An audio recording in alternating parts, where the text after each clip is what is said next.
გამარჯობა, ეთერშია კურიერი 6 საათზე ახალ ამბებს კურიერის გუნდთან ერთად მე კესო ქაფიანიძე გაგაცნობთ. კურიერის მიერ ექსკლუზიურად მოპოვებულ იპიპის დახურულ წერილზე პოლიტიკური შეფასებები კეთდება. ევროპის სახალხო პარტია ევროკომისიის პრეზიდენტს მიმართავს და საქართველოს მთავრობას სანქციებისთვის თავის არიდებაში ადანაშაულებს. მმართველი გუნდის შეფასებით წერილი დეზინფორმაციას შეიცავს, რაც მტრული საქმიანობაა საქართველოს წინააღმდეგ. სახელმწიფო გუნდში აცხადებენ, რომ შეხვედრაზე უარის გასამართლებლად ევროკავშირი საბაბს ეძებს, რადგან არგუმენტების მოსასმენად მზად არ არიან.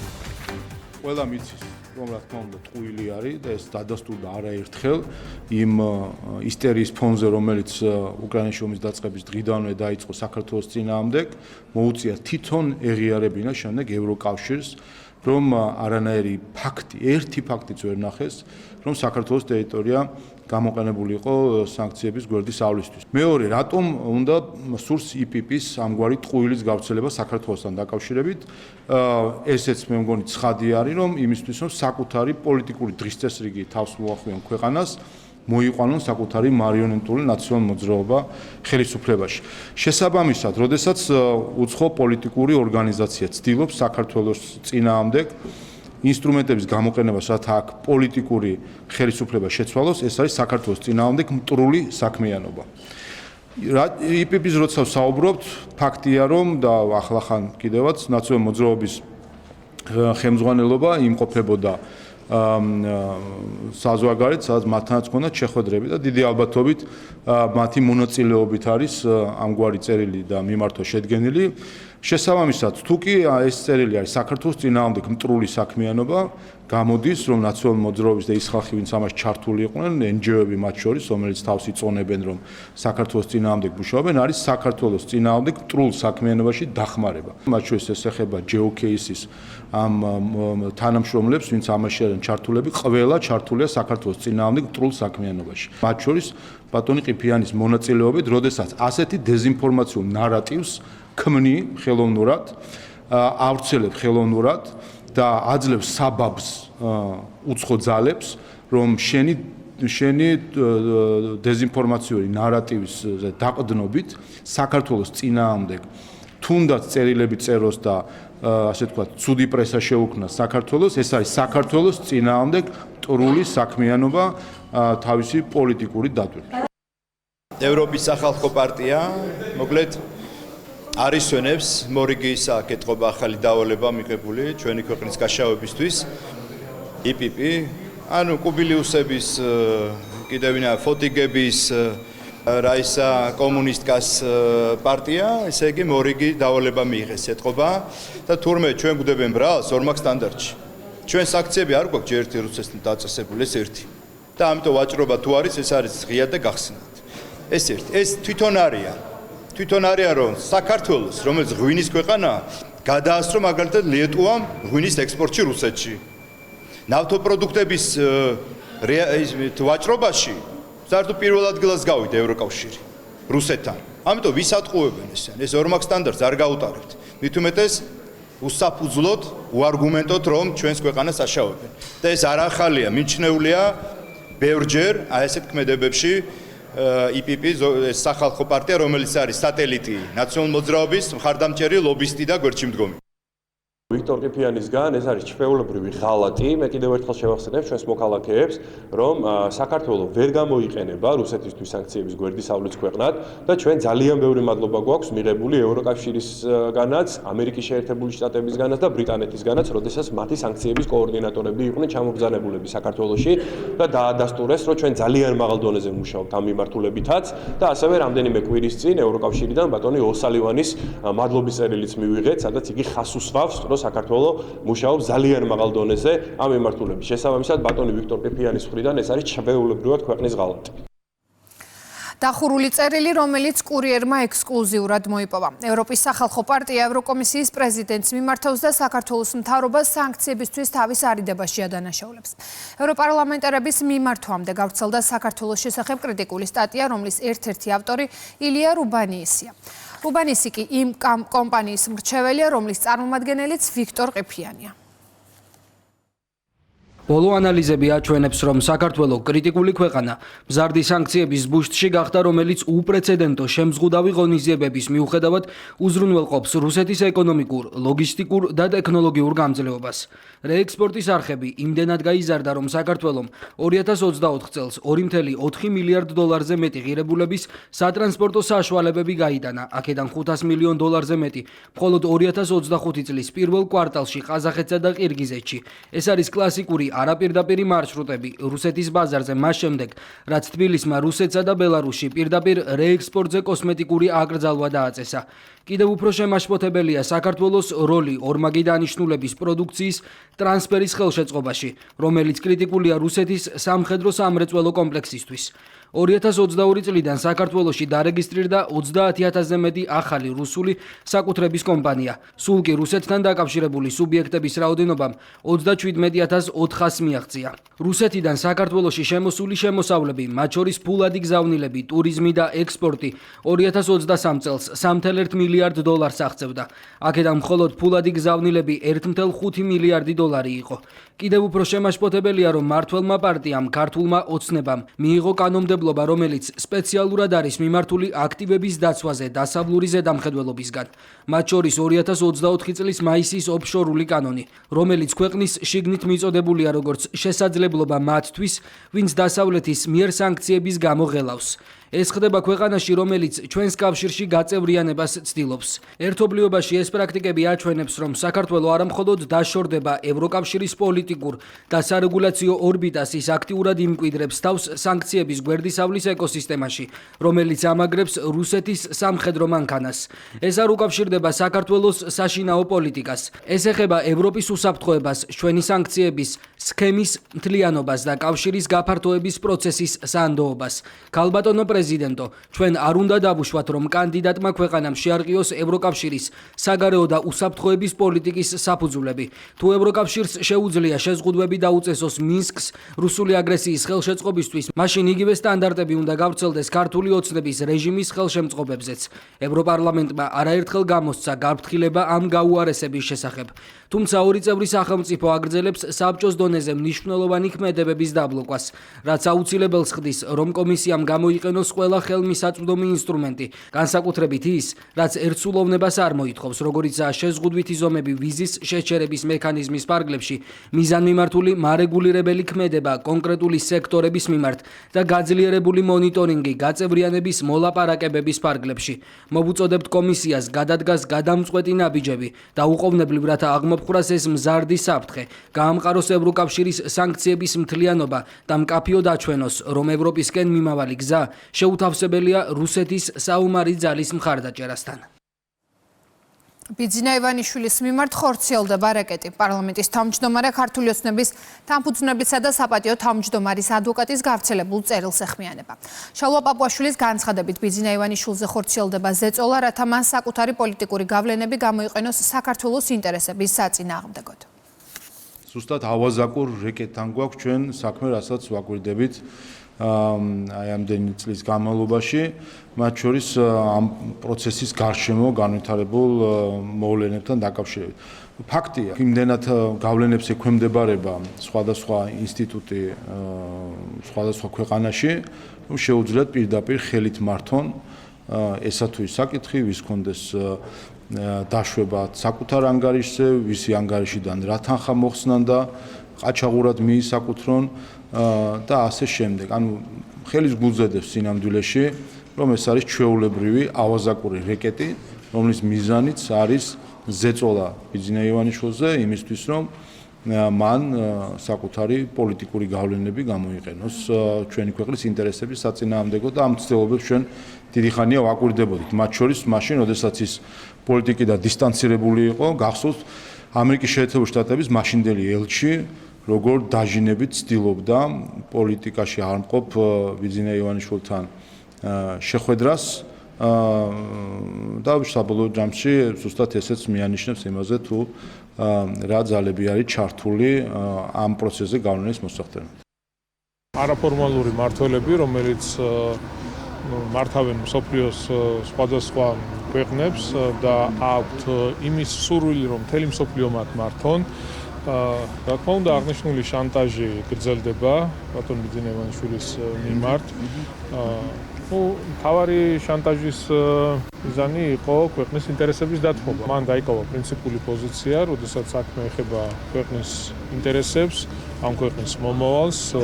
რა თქმა უნდა, აქ რაიმე სხვა საკითხზე საუბარი ზედმეტია. ყველა სასამართლო პროცესი, სხვა დავები რაც იყო, ყველა ინსტანციაში მოგებულია, მაგრამ თანხის დაბრუნება არ მოხდა. ალბათ, დიდი ალბათობით, იგივე დამოკიდებულება იქნება აღნიშნულ პროცესთან დაკავშირებით.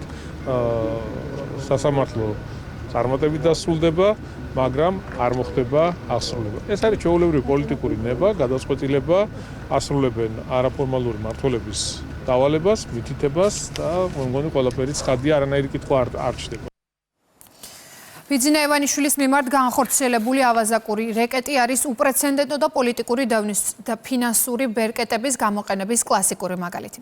ამის შესახებ ქართული ოცნების დამფუძნებელისა და საპატიო თავმჯდომარის ბიძინევანიშვილის ადვოკატი გუშინ გავრცელებულ წერილში წერს.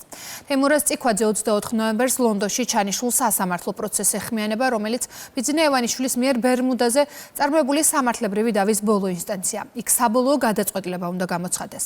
ადვოკატის წერილს პოლიტიკური შეფასებები უკვე მოჰყვა ბიძინევანიშვილის წინააღმდეგ შანტაჟზე, პოლიტიკურ დევნასა და დიპსტეითის გავლენებზე საუბრობენ მმართველ გუნდში. ვერ გეტყვით. ჩემთვის ეს არის კერძოდაო და მე ყველა ადამიანს ბიძინევანიშვილი იქნება თუ სხვა არ აქვს მნიშვნელობა, უსურვებ რომ საკუთარი სიმართლე თუ ეს სიმართლე მართლაც სიმართლეა და დაესაბუთებინოს და დაემტკიცებინოს ნებისმიერ სასამართლოში. ბიძინევანიშვილი დიდი ხანია ფაქტობრივად სანქციების ქვეშ იმყოფება და ამ სანქციებს აქვს ერთი მიზანი, რომ რამდენადაც გავლენა იქონიონ მის პოზიციაზე საქართველოსთან მიმართებაში, მაგრამ მე მგონი დარწმუნდნენ ისინი ამაში, რომ არანაირ სანქციას არ ექნება გავლენა მის მოქმედებებზე, იმიტომ რომ იგი დგას იქ, სადაც ჩვენი ქვეყნის ინტერესი არის. ამიტომ ესეთი სანქციები თუ ემსახურება იმას, რომ რამე გავლენა იქონიოს ბიძინევანიშვილის დამოკიდებულებაზე, ჩვენი ქვეყნის სუვერენიტეტთან და ჩვენი ქვეყნის დამოკიდებულებასთან დაკავშირებით, უნებრივ ესეთი სანქციები არის არაფრის მომცემი. იმიტომ რომ მთელი ამ ხნის განმავლობაში ჩვენ ხედავთ, რომ იგი ატარებს ქვეყნის ინტერესებს. ეკონომიკური თვალსაზრისით ვითარდება, ქვეყანაში არის მშვიდობა და ეს გაგრძელდება კიდევ.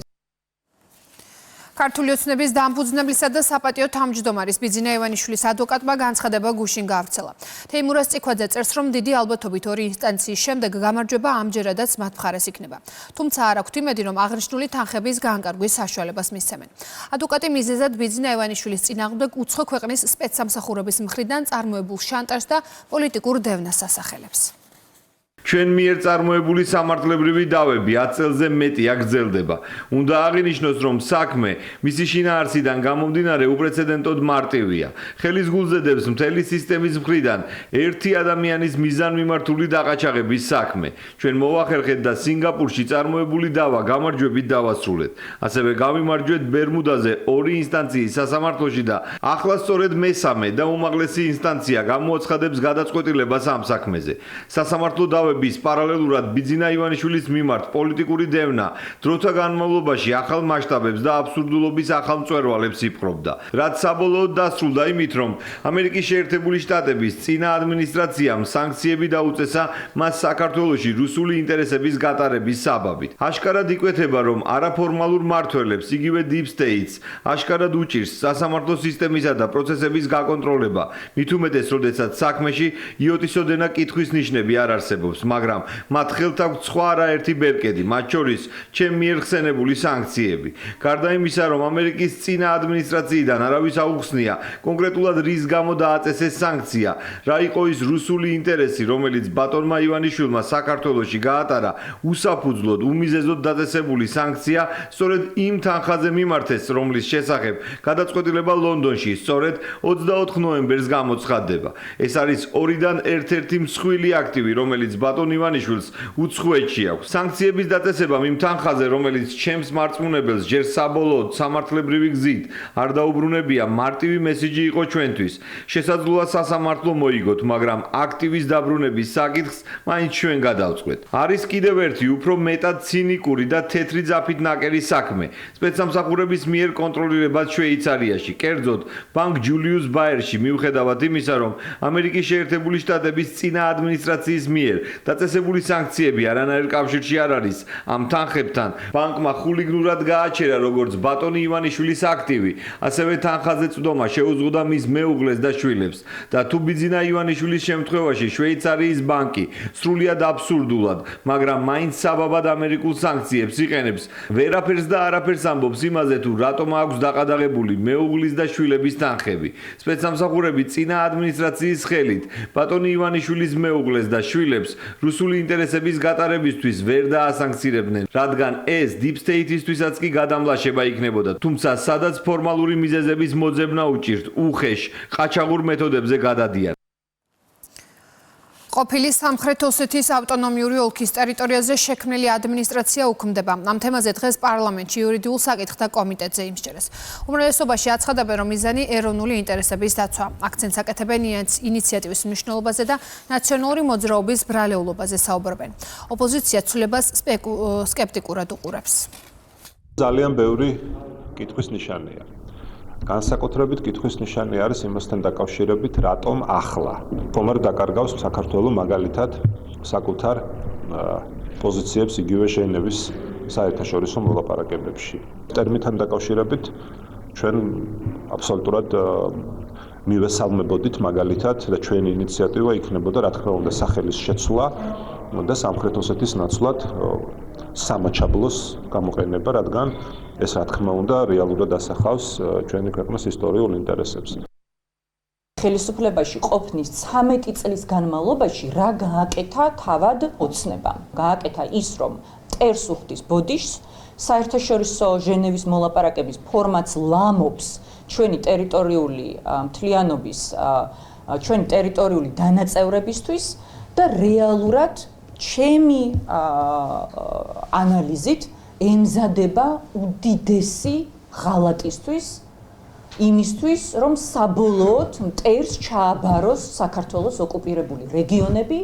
2006-ში ჩატარდა უკანონო ანტიკონსტიტუციური სეპარატისტული არჩევნები სააკაშვილის რეჟიმის ორგანიზებით და ხელშეწყობით. 2007-ში ამ არჩევნების საფუძველზე შეიქმნა ყოფილი სამხრეთ ოსეთის ავტონომიური ოლქის ტერიტორიაზე ადმინისტრაცია.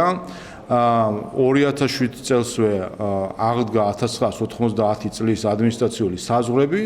ამით შექმნეს ყველანაირი წინაპირობა, მათ შორის სამართლებრივი მხრივ, იმით რომ ადმინისტრაციულ საზღვრები აღადგინეს და მეორე შექმნეს ის ესკალაციური გარემო, რამაც მიგვიყვანა 2008 წლის ომამდე. მათ შორის ჩვენი ორი რეგიონის ოკუპაციის და რუსეთის მხრიდან ოკუპირებული ტერიტორიების დამოუკიდებლობის აღიარების სახით. აი ეს მოიტანა აი ამ ქარაფშუტულმა ქცევამ ნაციონალურ მოძრაობის კოკოითი ფანდარასტით რომ დადიოდნენ და სიმღერით და დოლით რო ეგონათ რომ ტერიტორიულ მთლიანობას აღადგენენ და ეს ხალხი დღეს კიდევ რო პოლიტიკაში არის. აი ესე ქარაფშუტობით ქვეყანა რო ომში შეიყვანეს, ეს არის იმის დასტური თუ რასთან ქონდა ჩვენ საქმე სააკაშვილის რეჟიმის სახით. ასეთი მდარე და სამარცხვინო განცხადებები იმ პარტიებისგან, მით უმეტეს ღალატში და თაღლითობაში რო არიან გაწაფულნი, ნუ რბილად რომ თქვათ არის სრულიად მიუღებელი, არის სრული სისულელე. ისინი შეგნებულად თვალსარიდებენ იმას, თუ რა დიდი მოღალატეობრივი ქმედება გადაიდგა თავის დროზე საქართველოში, როდესაც ეს პარალელური რაღაც არჩევნები ჩაატარა და სააკაშვილის ხელისუფლებამ და პოლიტიკურ მდგენელში კვლავ შემოიტანა უკვე მივიწყებული სამხრეთ ოსეთის ავტონომიური ოლქის საერთოდ ტერმინი და მისი განმარტება. პრაქტიკულად ამართლებს იმ ნაბიჯებს, რაც თავის დროზე აი ამ მოღალატეობრივმა სეპარატისტებისთვის მხარდამჭერმა გადაწყვეტილებებმა ჩვენს ქვეყანას შედეგად მოუტანა იგივე ომის და იგივე დროებით, მაგრამ მაინც ოკუპანტის მიერ მიტაცებული და ჩვენი მხრიდან დაკარგული ტერიტორიების.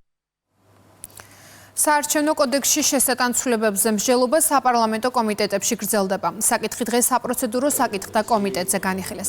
ერთ-ერთი ცვლილება უცხოეთში მყოფი პირების არჩევნებში მონაწილეობის წესს ეხება. ახალი რედაქციის მიხედვით საზღვარგარეთ საარჩევნო უბნები აღარ გაიხსნება.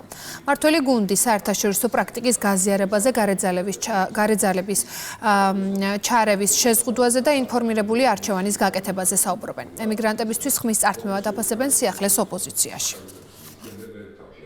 როცნების მიერ დაინიცირებული ეს საკანონმდებლო პაკეტი პირდაპირ ართმევს მათ კონსტიტუციურ უფლებას მიიღონ მონაწილეობა არჩევნებში. შესაბამისად, ის საკითხები, როდესაც ისინი მოუწოდებენ მოქალაქეებს, რომ ჩამოვიდნენ ეს ადამიანები და ადგილზე მისცენ ხმა, დამერწმუნეთ ეს ადამიანები აქედან არ გაქცევიან კარგ ცხოვრებას. შესაბამისად, ხელისუფლება უნდა ცდილობდეს მაქსიმალურად მეტი გარანტია, მეტი პირობები შეუქმნას ემიგრანტებს ადგილზე, სადაც ისინი მყოფებიან მიიღონ მონაწილეობა საარჩევნო პროცესებში.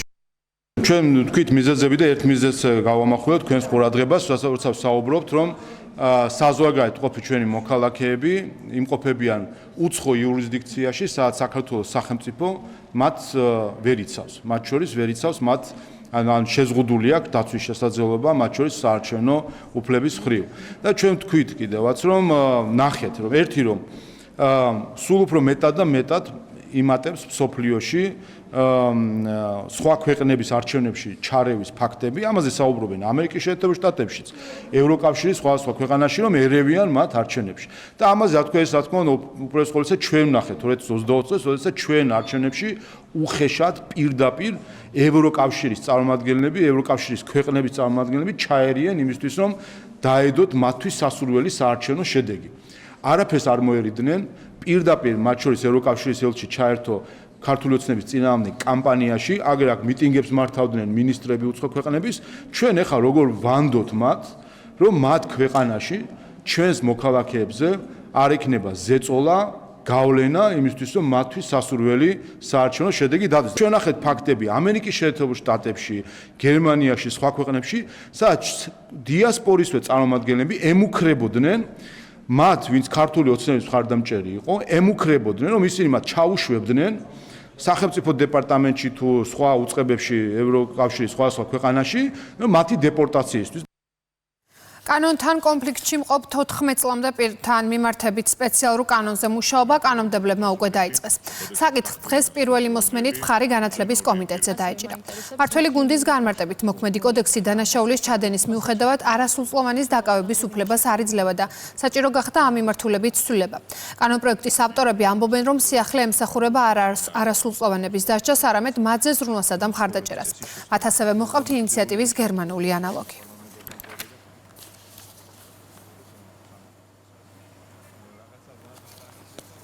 დეტალებით ნანა გოგატაძე შემოგვიერთდება. ნანა, რა კითხვები დაისვა კომიტეტის ხდომაზე და რაზე გაამახვილა ყურადღება კანონპროექტის ავტორმა?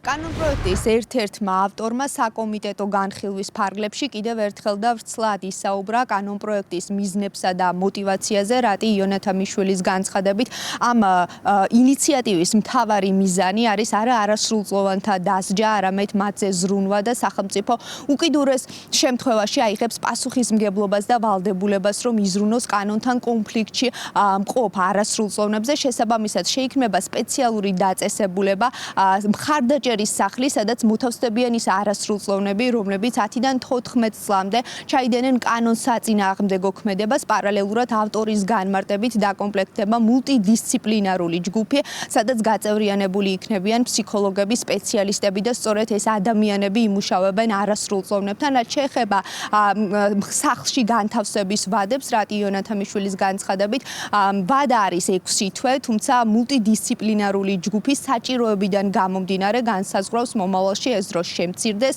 თუ გაიზარდოს არასრულწლოვნის შემთხვევაში. ბავშვი, რომელიც კანონთან კონფლიქტში იმყოფება, სასჯელის ნაცვლად უნდა იღებდეს დახმარებას და მხარდაჭერას სახელმწიფოს მხრიდან. არასრულწლოვანთა მართლმსაჯულების კოდექსი იმ ბავშვს, რომელიც არის, ესე იგი 14-დან 18 წლამდე იმ არასრულწლოვანს აღიქვამს როგორც დამნაშავეს და როგორც სასჯელს ესე უდგება ამ საკითხს და იგივე მიდგომა ჩავთვალეთ რომ დაუშვებელი არის 4 წლამდე მოზარდების მიმართ ყოფილიყო ჩვენი მხრიდან და სწორედ ამიტომ უფლებებზე დაფუძნებული პარადიგმით წავედით ამასთან დაკავშირებით. იქნება მხარდაჭერისა და რეაბილიტაციის ცენტრი რომელსაც ექნება ორგვარი გადაწყვეტილების მიღების შესაძლებლობა. პირველ რიგში არის მნიშვნელოვანი, რომ ამ ცენტრში მულტიდისციპლინური ჯგუფი შეიქმნება და მულტიდისციპლინურად უნდა მოხდეს ინდივიდუალური საჭიროებებიდან გამომდინარე თითოეულ შემთხვევაზე რეაგირება, შესწავლა და ასე შემდეგ. და ორ ტიპის გადაწყვეტილება შეიძლება იქნას მიღებული. ერთი ეს არის, რომ კანონთან კონფლიქტში მყოფი არასრულწლოვანი ბავშვების ჩართვა მოხდეს სპეციალიზებულ პროგრამებში და მეორე, როდესაც უკვე კანონიც ამას ამბობს, უკიდურესი და ვთქვათ, განსაკუთრებული შემთხვევა არის, მაშინ შეიძლება უკვე მულტიდისციპლინარულმა ჯგუფმა მიმართოს სასამართლოს იმის შესახებ, რომ ბავშვი განთავსდეს უკვე მხარდაჭერისა და რეაბილიტაციის სახლში. მას შემდეგ, რაც კანონპროექტის ავტორმა ისაუბრა ამ ინიციატივის შინაარსზე, მიზნებსა და მოტივაციაზე, სხდომა გაგრძელდა უკვე კითხვა-პასუხის რეჟიმში და მოვისმინეთ შეკითხვები როგორც მართველი გუნდის, ასევე ოპოზიციონერი ლიდერების მხრიდანაც. შეკითხვების ძირითადი ნაწილი შეეხებოდა გაზრდილ სტატისტიკას, ასევე რატომ გახდა საჭირო და რატომ დადგა დღის წესრიგში ახალი კანონპროექტის მიღება. გარდა ამისა, შეკითხვები შეეხებოდა იმ სახლს, რომლის აშენებაც იგეგმება და სადაც მოთავსდებიან ის არასრულწლოვნები, რომლებიც 10-დან 14 წლამდე ასაკში ჩაიდენენ კანონსაწინააღმდეგო ქმედებას. შეკითხვები დაისვა იმასთან დაკავშირებით, რამდენად მოერგება გერმანული მოდელი ქართულ რეალობას. ბავშვების უკან, როგორც წესი, დგანან ხოლმე ესე იგი ზრდასრული ადამიანები, რომლებიც უბრალოდ ინსტრუმენტად იყენებენ ამ ბავშვებს და არის სქემები და ქსელები, რომლებიც არის ჩვენს ქვეყანაში და ვიცით ამის შესახებ და ეს თუ არის იდენტიფიცირებული თქვენი მხრიდან პროექტზე მუშაობის დროს და ამ მონაცემებსაც თუ ეყრდნობოდით. სამწუხაროდ ამის გონივრული ეჭვი გვიჩნდება ყველას, რომ ხშირ შემთხვევაში ვიღაცა კრიმინალური ავტორიტეტი თუ ვინმე, ვისაც აქვს კრიმინალური ინტერესი, განგებ იმისთვის, რომ საკუთარი თავი შენიღბოს, არ გამოაჩინოს, ორგანიზებას უწევს იმ პროცესებს, რომ არასრულწლოვნებმა დანაშაული ჩაიდინონ და მათ უკან ვიღაცა დგას. ესეთი საკითხების გამოძიება, რა თქმა უნდა, ძალიან რთული არის, იმიტომ რომ მტკიცებულებების დასაბუთება გჭირდება ყოველთვის გამოძიებას, მაგრამ მე ვფიქრობ, რომ ამ მხრივ მუშაობა ნამდვილად გასააქტიურებელია. კიდევ ვფიქრობ ამ მხრივ როგორ შეიძლება რომ კანონი კიდევ უფრო მეტად პროპორციულად მკაცრი გახდეს ისეთი პირების მიმართ, ვინც არასრულწლოვნებს დანაშაულებრივ საქმიანობაში რთავს. იქნება ეს ქურდობა, ყაჩაღობა, სხვისი ნივთის დაზიანება, აზარტული თამაშები, პროსტიტუცია არ აქვს, რა თქმა უნდა, მნიშვნელობა. ინფრასტრუქტურის ნაწილში გეოგრაფიული გაშლა როგორ წარმოგიდგენიათ და კონკრეტულად ერთი ობიექტი, ერთი სახლი, რომელსაც ძალიან სწორად ქვია სახლი. რა ტიპის და რა მასშტაბის ინფრასტრუქტურა უნდა გქონდეს. რაც შეეხება მხარდაჭერის და რეაბილიტაციას, ჩვენც ეს წარმოგვიდგენია როგორც მცირე ზომის საოჯახო ტიპის დაწესებულება, სადაც ზუსტად უნდა იყოს უზრუნველყოფილი ინდივიდუალური სასწავლო გეგმის მიხედვით იქნება ეს თუ ინდივიდუალური სხვა პროგრამებით იქნება ის რომ განათლების კომპონენტი, ჩანსახი ცხოვრების პოპულარიზაცია იყოს წარმმართველი და სწორედ აი ამ პარადიგმაზე დაეფუძნება თითოეული აქტივობა და პროგრამა მათ შორის ფსიქოლოგის ჩართულობით, სოციალური მუშაკის ჩართულობით, მულტიდისციპლინური ჩართულობით. რა სტატისტიკა არსებობს, რამაც გამოიწვია არსებული კანონის შემუშავების აუცილებლობა? 2020 წელს, ოღონდ აქ არა მხოლოდ 14 წლამდე ზოგადად კანონთან კონფლიქტში მყოფ არასრულწლოვნების რაოდენობას გეუბნებით. 2020 წელს აღრიცხული იყო 556. კანონთან კონფლიქტში მყოფ არასრულწლოვანთა მხარდაჭერის შესახებ კანონპროექტს პირველი მოსმენით განათლების კომიტეტმა მხარი უკვე დაუჭირა. სწორედ ამ წუთებში საკანონმდებლო ორგანოში ამ დოკუმენტის განხილვა იურიდიულ საკითხთა კომიტეტზე მიმდინარეობს. მადლობა ნანა, თქვენ უსმენთ ნანა გოგატაძეს. საქართველოს პრემიერ-მინისტრი საქართველოში ოფიციალური ვიზიტით მყოფ აზერბაიჯანის რესპუბლიკის შინაგან საქმეთა მინისტრს შეხვდა. ყურადღება დაეთმო ორ ქვეყანას შორის არსებულ ნაყოფიერ თანამშრომლობასა და სტრატეგიული პარტნიორობის შემდგომი გაღრმავების პერსპექტივებს. ხაზი გაესვა საქართველოსა და აზერბაიჯანის სამართალდამცავ უწყებებს შორის წლების განმავლობაში ჩამოყალიბებულ წარმატებულ ორმხრივ პარტნიორობას. საუბარი შეეხო ასევე რეგიონში სტაბილურობისა და ხანგრძლივი მშვიდობის დამყარების მნიშვნელობას.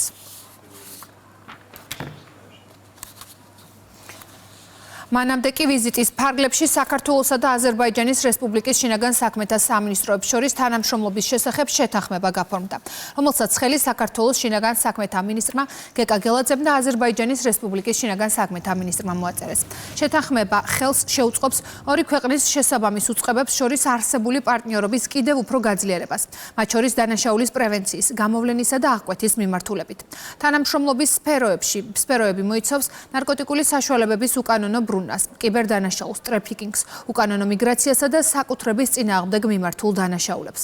მხარეებს შორის გაფართოებულ ფორმატში ორმხრივი შეხვედრაც გაიმართა.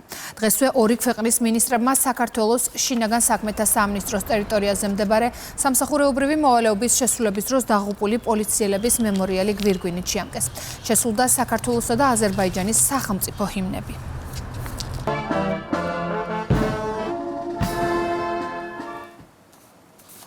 უკვე დასრულდა საქართველოში აზერბაიჯანის შინაგან საქმეთა მინისტრის ვიზიტი. ოფიციალური ვიზიტის დასასრულს საქართველოსა და აზერბაიჯანის შინაგან საქმეთა მინისტრებმა პატივი მიაგეს აზერბაიჯანის რესპუბლიკის მესამე პრეზიდენტის ჰეიდარ ალიევის ხსოვნას და ჰეიდარ ალიევის მონუმენტი გვირგვინით შეამკეს. სამინისტროს წარმომადგენლებმა სტუმრებს დანაყოფის საქმიანობის სპეციფიკა და ინფრასტრუქტურა გააცნეს. რეკლამის შემდეგ კურიერი ეთერში ბრუნდება, განვაგრძობთ გამოშვებას.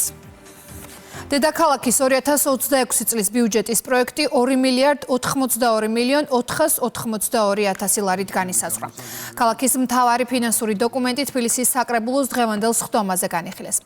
2025 წლის დამტკიცებულ ბიუჯეტთან შედარებით მომდევნო წელს თბილისისთვის 99 მილიონი ლარით მეტი დაიხარჯება. პროცედურების შესაბამისად საკრებულომ ბიუჯეტის პროექტში რეკომენდაციებიც მოამზადა. 2026 წლის თბილისის ფინანსურ დოკუმენტში უკვე გაწერილია მთავარი პრიორიტეტები. ბიუჯეტის საწყისი მოცულობა 2,82 მილიონით არის განსაზღვრული, რაც 25 წლის დამტკიცებულ ბიუჯეტთან შედარებით თითქმის 100 მილიონით არის გაზრდილი.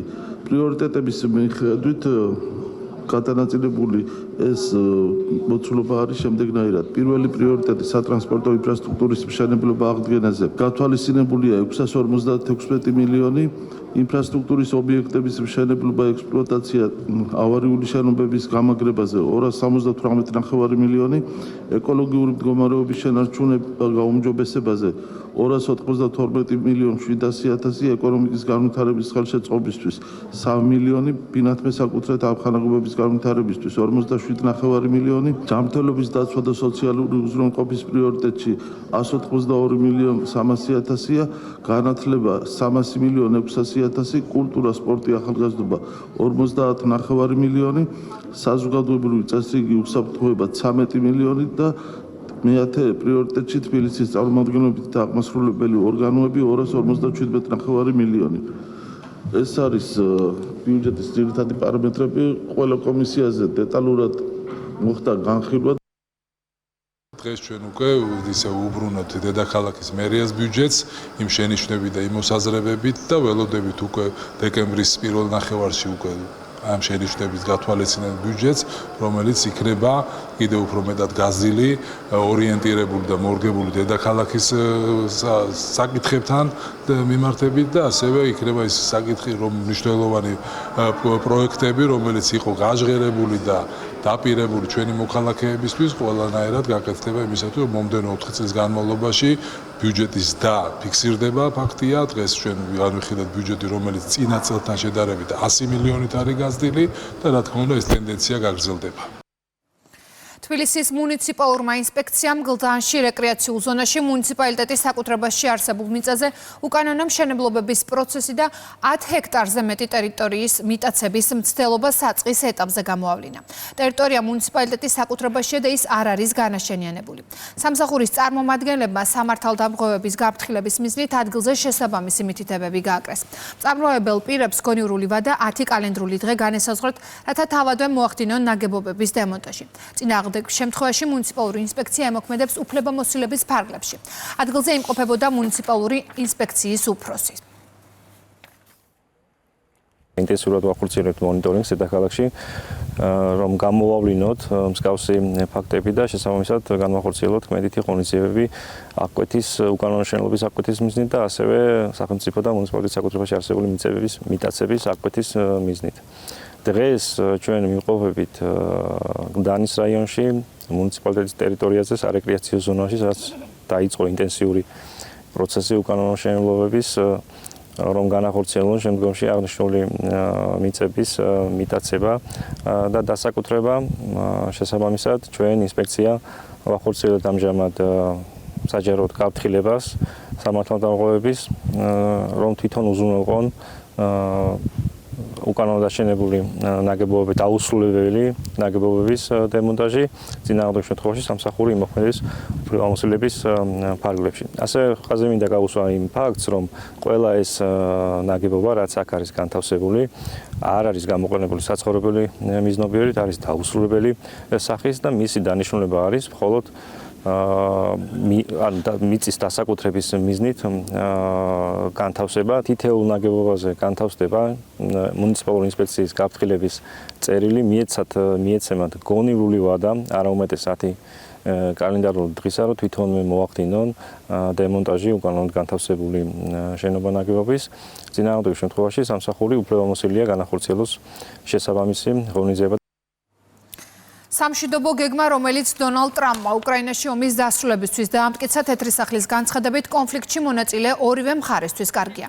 განცხადება სახლის პრეს-სპიკერმა გააკეთა. შემუშავებული სამშვიდობო დოკუმენტის მიხედვით, ამერიკა უკრაინას ტერიტორიების დათმობას თხოვს, სანაცვლოდ კიევს და ევროპას უსაფრთხოების გარანტიებს პირდება.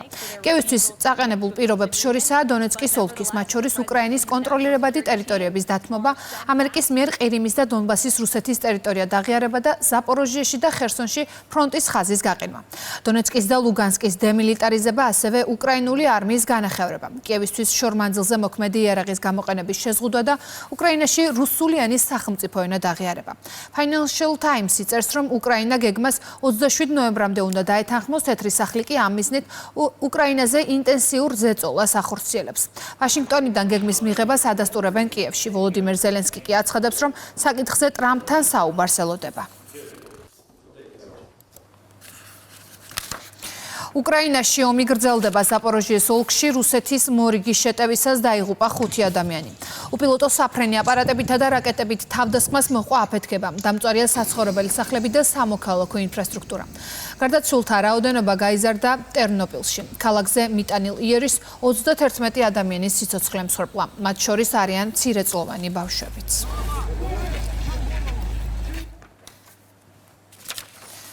ჩვენი შვილები უკრაინაში საბრძოლველად და დასაღუპად არ წავლენ. ასე მოეხმაურა საფრანგეთის მთავრობის პრეს-სპიკერი სატელევიზიო ეთერში საფრანგეთის არმიის გენშტაბის ხელმძღვანელის განცხადებას, რომელმაც თქვა, რომ ქვეყანა რუსეთთან შესაძლომში შვილების დაკარგვისთვის მზად უნდა იყოს. მოდით, ძალიან ნათლად ვთქვათ, ჩვენი შვილები უკრაინაში საბრძოლველად და დასაღუპად არ წავლენ, თუმცა ჯარში ბევრი ახალგაზრდა ირიცხება. ეს პროფესიული არმიაა, თავდაცვის შტაბის უფროსი საუბრობდა ყველა იმ ჯარისკაცზე, რომელიც მთელს მსოფლიოშია დისლოცირებული და რომელთა ასაკი 18-დან 27 წლამდეა.